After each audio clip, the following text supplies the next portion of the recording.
Assalamualaikum warahmatullahi wabarakatuh. I am Sheikh Abdul from class 6B. Today we are going to discuss about the properties of material or characteristics or features.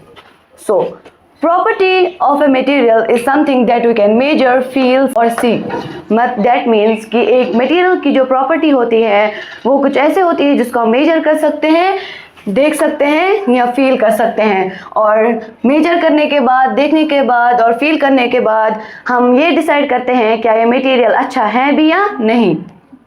So our first property is appearance. Appearance means how a substance looks और feels in touch. मतलब कि जो एक material की जो appearance होती है वो बताती है कि एक मटेरियल कैसा दिखता है टच करने पे या देखने में. इंक्लूड करता है इसका कलर, इसका टेक्सचर. कलर मतलब कि हाउ ए सब्सटेंस लुक्स और टेक्सचर मीन्स कि how it feels in touch. क्या ये स्मूथ लगता है, रफ लगता है. फॉर एग्जाम्पल जो हमारा ये बोर्ड है, अगर हम इसको टच करते हैं तो ये टच करने में हमें स्मूथ लगता है, जबकि अगर हम वॉल को टच करेंगे तो वो बहुत रफ लगती है टच करने में. Second property is lustre. Lustre means shine of a material on the base. एक मटीरियल की जो शाइन होती है उसको हम कहते हैं lustre. On the basis of lustre materials जो है उनको दो ग्रुप्स में क्लासिफाई किया गया है. एक है lustrous materials and non lustrous materials. वो मटेरियल्स जिनकी शाइनी सरफेस होती है उनको हम कहते हैं लस्ट्रस मटेरियल्स. जिनकी जो ये सरफेस है वो चमकती है उनको हम कहते हैं लस्ट्रस मटेरियल्स. और अब ये मटेरियल्स जो होते हैं इनकी सरफेस इनकी सरफेस है वो शाइनी क्यों होती है? It's because of reflection. अब रिफ्लेक्शन क्या होती है? रिफ्लेक्शन होती है जब एक लाइट किसी ऑब्जेक्ट पे पड़ती है फिर वो बाउंस थ्रू करता है. एग्जाम्पल्स और मेटल, जैसे कि शाइन होती है, लस्टर होती है, मेटल्स की अपनी एक स्पेसिफिक प्रॉपर्टी होती हैं, जैसे steel spoon, galvanised iron sheets, gold, silver, copper etcetera. और यहाँ जो चीज़ें इन मेटल से बनी होती हैं वो भी शाइनी होती हैं.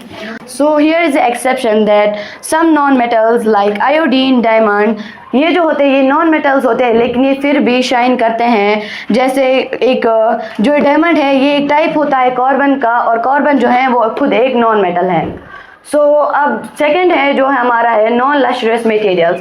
ये इस लस्ट्रस मटेरियल्स का अपोजिट होता है. मतलब वो मटेरियल जिनकी शाइनी सरफेस नहीं होती है और वो दिखने में जिनकी डल सरफेस होती है उनको हम कहते हैं non lustrous materials.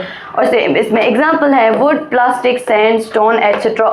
Next property is hardness. Different materials जो होते हैं वो डिफरेंट फील करते हैं जब हम उनको टच करते हैं. जब हम मटेरियल्स को टच करते हैं तब हम देखते हैं कि कुछ मटेरियल जो होते हैं वो इजीली कंप्रेस हो जाते हैं, लेकिन कुछ मटेरियल्स जो होते हैं कि वो इजीली कंप्रेस नहीं होते हैं.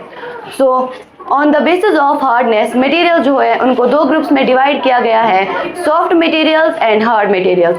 वो मटेरियल्स जो इजीली कंप्रेस या स्क्रैच हो जाते हैं उनको हम कहते हैं सॉफ्ट मटेरियल्स, और वो मटेरियल जो इजीली कंप्रेस या स्क्रैच नहीं हो सकते उनको हम कहते हैं हार्ड मटेरियल्स.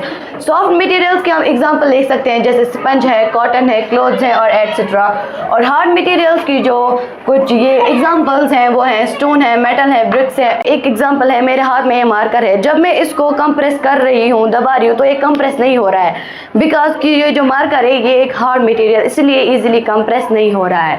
अब हम अंडरस्टैंड करेंगे हार्डनेस को एक सिंपल से स्क्रैच टेस्ट से. सो पहले हम लेंगे कॉइन और चाक, यहाँ हम लेंगे आयरन नेल्स और पेपर. जब हम कॉइन और चाक को स्क्रैच करेंगे तो हम देखेंगे कि जो चाक है ये स्क्रैच हो रहा है क्योंकि चाक जो है वो सॉफ्ट मटेरियल है. और अगर हम देखेंगे पेपर और आयरन नेल को जब हम स्क्रैच करेंगे तो जो पेपर है वो स्क्रैच हो जाता है क्योंकि पेपर भी सॉफ्ट है. So other properties will be held in next video. Thank you.